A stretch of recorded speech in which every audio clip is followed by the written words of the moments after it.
Ngekos itu ngajarin gue banyak hal penting dalam hidup gue.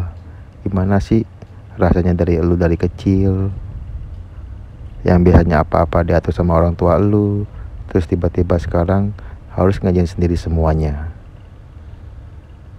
Lu bebas ngapain aja, gak ada yang ngelarang, terserah lu mau pulang jam berapapun. Pokoknya terserah lu deh mau ngapain apapun itu. Enak pastinya dong. Gue jadi bisa ngerasain betapa nikmatnya hidup dengan aturan gue sendiri. Dan tanpa gue sadari saat itu, kebebasan yang kebablasan kayak gini tuh berbahaya buat gue ke depannya. Gue bisa menikmati hidup gue yang penuh kebebasan tanpa ada aturan dari orang tua gue.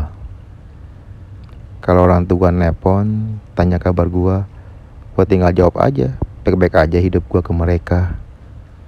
Gue selalu bilang tiap pagi gue bangun berangkat kuliah, jalan sama teman gue, malamnya balik ke kosan.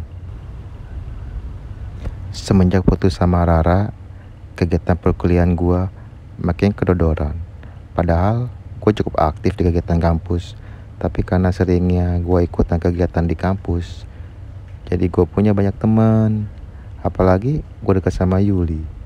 Yuli sendiri masuk ke lingkaran pertemanan yang cukup elit di kampus. Tapi gue ngerasa mereka terlalu elit. Gue gak suka itu.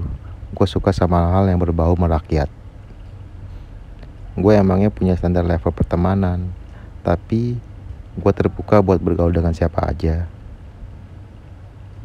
Itu membuat gue cukup dikenal di kampus. Setiap gue ke kampus, gue pasti bisa ngobrol gabung kemana aja.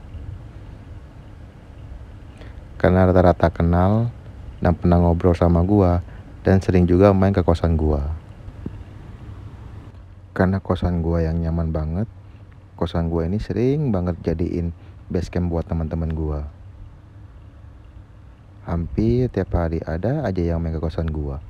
Ada juga yang nanyain kalau ada kamar yang kosong, temen gue juga mau kos di sini. Anyway, dari banyak orang yang nanyain kamar kosong, gue yang waktu itu masih pacaran sama Rara, akhirnya ketemu orang yang klik buat jadi calon penghuni baru kosan ini. Kebetulan dia teman SMA gue. Bisa dibilang gue akrab sama dia lah semasa SMA. Namanya Tommy. Nah, pas Tommy masuk ke kosan gua, juga baru tahu kalau dia jadian sama anak kampus gua, yang kebetulan juga teman SMA gua juga, dan lumayan akrab sama Rara. Bener-bener kebetulan banget deh. Riani, kok lu ada di sini? Tanya gua waktu gua bantuin Tommy masukin barang ke kamar Tommy. Halo bro, siapa Riani agak malu-malu sambil mendekati Tommy. Gue langsung connect kalau mereka berdua pacaran. Astaga, kalian berdua jadian? Tanya gue sambil ngeliatin mereka berdua yang agak salah tingkah. Riani ini makin lama makin cantik aja. Emang temen gue cakep juga sih. Gue gak sengaja ngeliat kancing kemeja Riani kebuka satu. Terlihatlah dikit dadanya dan bikin gue penasaran. Astaga, ini pacar teman gue sendiri loh. Gue menyadarkan diri gue dari lamunan yang gak penting ini, dan ngebantuin Tommy masukin barang dia ke dalam kamar. Berhubung Riani seangkatan dan sefakultas sama gue, jadilah Riani sering ngajain tugas bareng gue. Riani tergolong anak yang pintar dan ulet banget. Setiap ada tugas, pasti dia selalu kerjain. Kadang-kadang dia suka rela ngajain tugas gue juga. Dan sejujurnya sih, Rara dulu waktu gue baru pindah kampus sempet cemburu sama Riani. Soalnya kan Rara di Jakarta, dan Riani sering banget dulu jalan bareng gue waktu awal ospek. Anyway, karena dulu gue sama Riani itu sering ngajain tugas ospek bareng, jadinya menurut gue sekarang ini dia ngerasa nyaman lah sama gue, dan sering ngobrol atau main ke kamar gue kalau Tommy lagi gak di kos. Tommy kemana Ri?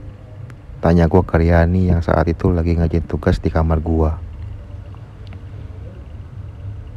Jir, dia pakai celana pendek jeans ketat dan mini gitu, terus pakai tank top putih doang dengan tali beranya yang berwarna hitam. Bikin mata gue gak konsen aja nih. Tahu nih, selingkuh kali, jawab Riani yang langsung curcol tapi tetap fokus ngerjain tugas. Ya kali Ri, lu mah suka aneh-aneh aja, jawab gue yang langsung nepis pikiran Riani. Gue kenal lah Tommy orang yang gimana, gak mungkin dia selingkuh. Habisnya dia sih, respon Riani mencibir. Lagi berantem memangnya kalian? Tanya gue, mancing dia curhat. Ya gitulah, lagi diem-dieman gue sama dia, jawab Riani menghentikan mengerjakan tugasnya. Terus dia menghela nafasnya dan membenarkan posisi ikatan rambutnya.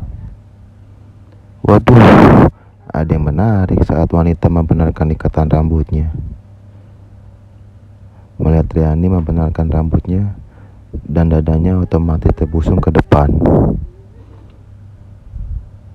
Apalagi saat ini Riani hanya mengenakan tank top. Jadi saat mengangkat kedua tangannya, gua ngeliat ketiaknya yang mulus dan bersih. Astaga, pikiran gua ngelantur kemana-mana nih. Diem-dieman, gara-gara apa? Pancing gua. Ngerespon Riani sebelum Riani sadar kalau gua dari tadi ngeliatin badan dia. Gara-gara gak penting sih sebenarnya, jawab Riani singkat. Jadi itu, gue ketahuan dugem sama Tommy. Lanjutnya hati-hati soalnya dia tahu kalau posisi dia emang salah. Gue baru mau ngerespon ketika Riani langsung membela dirinya.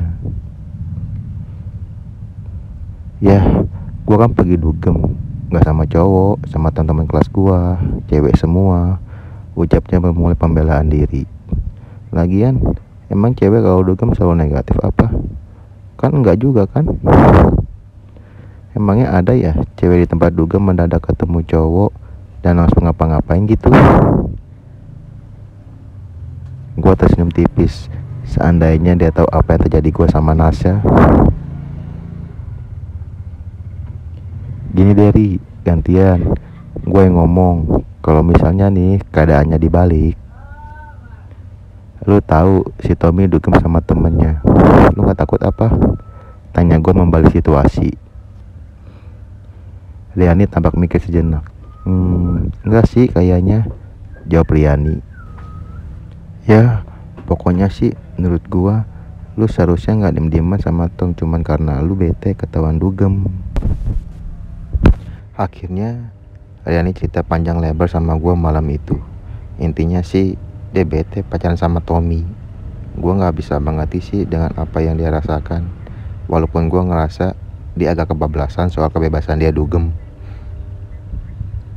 Semoga aja dia bisa mengontrol kebebasan dia. Jangan sampai kena narkoba. Duh, ini tugas banyak banget. Lu gak mau bantuin gue apa? Tanya Riani yang kembali mengerjakan tugasnya. Iya, tak gue bantuin. Makan dulu aja gimana? Lapar nih, udah jam 8, jawab gue sambil nunjukin jam di HP gue. Riani langsung setuju dengan ajakan makan malam gue. Akhirnya gue sama dia keluar nyari makan malam pakai motor teman kosan gue. Waktu gue bonceng Riani, gue agak deg-deg sih. Kalau gue ngerem dikit aja pasti nyelosot ke depan. Lumayan lah, punggung gue bisa ngerasain lato-latonya Riani dikit-dikit, biarpun kecil. Dingin, sahut Riani. Jangan ngebut-ngebut dong. Ya, biar cepet sampai. Lu sih gak mau pakai jaket, sahut gue. Gue keren tadi mau nyari makanan deket-deket kosan. Pelan-pelan aja ya, dingin nih, jawab Riani. Ya udah, kalau lu dingin peluk gue aja, candanya gue. Ye, maunya lu, dasar lu ye, jawab Riani tertawa. Kita akhirnya membeli bebek goreng dan dibungkus untuk dibawa pulang. Balik ke kosan, kita langsung buru-buru buka makanan kita. Di situ gue ngeliat ada yang aneh di baju Riani. Apaan tuh ya? Jangan bilang itu. Anjir, puting susunya Riani nyeplak di tank topnya. Aduh, pemberontakan di dalam celana gue. Kayaknya karena udara dingin, puting susunya Riani jadi mengeras sampai akhirnya nyeplak banget. Padahal dia pakai bra. Gila, berarti keras banget tuh puting susunya. Gue akhirnya makan sama Riani sambil ngebahas tugas. Entah kenapa Riani masih kepengen curhat dan akhirnya curhat lagi sama gue. Duh, coba Tommy sefakultas sama kita ya. Enak banget nih gue. Sama dia bisa ngajain tugas bareng gini, kata Riani sambil menghabiskan makanannya. Jangan, justru bosen kali kalau pacaran sefakultas tiap hari ketemu. Berarti lu gak mau nyari pacaran sefakultas dong? Tanya Riani. Bukan gak mau sih ya, kalau bisa gak sefakultas lah. Tergantung orangnya juga sih, jawab gua. Kalau kayak gua gimana? Mau gak? Kata Riani. Pertanyaan yang bikin gua kaget. Apaan dah ya kali, males lah. Gua langsung bercanda. Si Riani agak kelihatan bete. Ya ampun, emang gue segitu cukunya apa? Emang sih, gue gak kayak lu dan teman-teman elit lu di kampus yang cakep dan gaul itu, kata Riani kayak kecewa dengan jawaban gue. Gak gitu juga kali. Apaan sih, lagian lu cakep kali. Gue langsung berusaha memuji Riani. Udah gitu, lu juga pinter, rajin ngerjain tugas, terus gak jaim pula. Kalau makan nih, berantakan gini nih. Lanjut gue bercanda sambil menunjuk sisa-sisa makan Riani yang berantakan. Riani langsung ngeliat bekas makanannya dan malu sendiri. Ih, sialan lu mah, teriak manjanya sambil menyenggol lengan gue. Gue cuman ketawa doang ngeliat kelakuan dia. Makasih ya, udah nemenin gue, kata Riani mendadak serius. Matanya memandang gue. Gue senyum dan mengangguk doang. Waduh, kenapa suasana jadi begini nih? Entah apa yang ada di pikiran gue sampai gue berani-beraninya majuin muka gue ke mukanya Riani. Riani gak bergeming dan perlahan menutup matanya dan juga memajukan muka dia. Muah, kedua bibir kita ketemu. Shit man, punya teman gue ini, kenapa gue cium? Aduh, bibir dia lembut banget lagi. Enak banget nyium dia. Gua buka mulut gua dan mulai ciumin Riani dengan penuh nafsu. Ciuman gua sama dia semakin dahsyat. Tiba-tiba HP Riani berbunyi dan menghentikan ciuman kita berdua. Riani tampak kaget saat melihat siapa yang telepon. Gua juga langsung kesadar pas Tommy telepon. Parah banget gua, pacar teman sendiri diembat juga. Tommy minta maaf ke Riani karena dia kelamaan ngajain tugas bareng sama temennya. Riani bilang gak apa-apa karena dia juga ngajain tugas bareng gua. Gila ini, gak enak banget gua sama Tommy. Tapi di sisi lain, masa iya gua kentang lagi? Grepe-grepe aja belum. Gila ini, kentangnya pakai banget lagi. Selesai Tom telepon, Riani langsung beresin bekas makanan dia. Terus balik lagi ke kamar Tommy. Sial nih. Tapi ini mungkin yang terbaik. Masa punya teman gua embat sendiri. Gua gak berani ke kamar Tommy sampai Tommy balik ke kosan. Tommy ngajak ngobrol ke kamar dia dan gua gak enak nolak. Dan akhirnya gua ke kamarnya dan ngeliat Riani lagi ngajain tugas. Gua ngerasa bahasa tubuh Riani agak beda. Wajar sih, dia gak takut ketahuan. Gue juga sih. Makanya gue sok normal aja, seolah tidak terjadi apa-apa. Gue sampai gak bisa tidur malam itu. Kepikiran apa yang terjadi tadi gue sama Riani. Masih kebayang lembut bibirnya Riani dan masih penasaran banget sama badannya. Gua olahraga tangan juga nih. Tiba-tiba kamar gua diketok.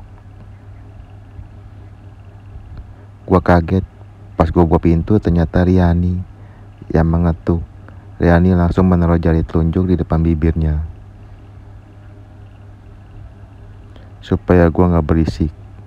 Dia terus ngedorong gua pelan masuk ke kamar. Gua kepikiran terus dari tadi kata Riani sambil nutup dan kunci kamar gua. Dalam hati gua, ya rezeki anak soleh nih. Tanpa buang waktu, Riani langsung nyium gua. Gua langsung bawa dia ke kasur dan kita ciuman sambil terbaring. Tubuh gua di bawah dan Riani di atas. Gua bisa ngerasain lato-latonya Riani nempel di dada gua. Langsung aja celana gua jadi sempit gara-gara si Otto memberontak di dalam kandang. Dalam hati gua bertanya-tanya, kaget juga sih sama Riani yang mendadak jadi agresif begini. Kita berdua hampir berhubungan malam itu, tapi Riani merasa belum siap menyerahkan mahkotanya. Sebuah keputusan yang harus gue hargai, dan gak mungkin juga gue maksain Riani buat melakukan hal itu.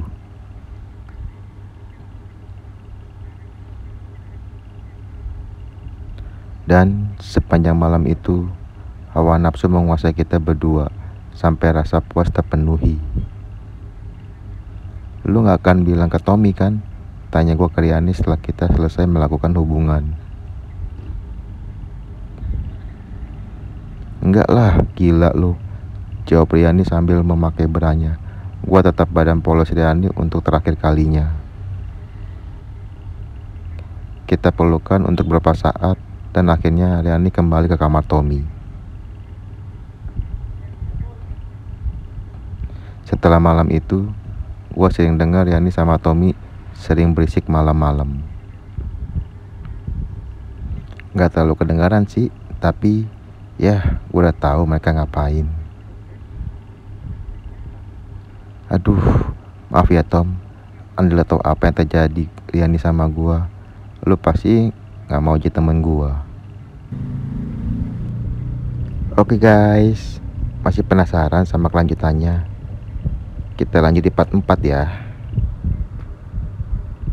Sebelum lanjut di part 4, jangan lupa like, comment, share, dan jangan lupa subscribe. Thanks guys.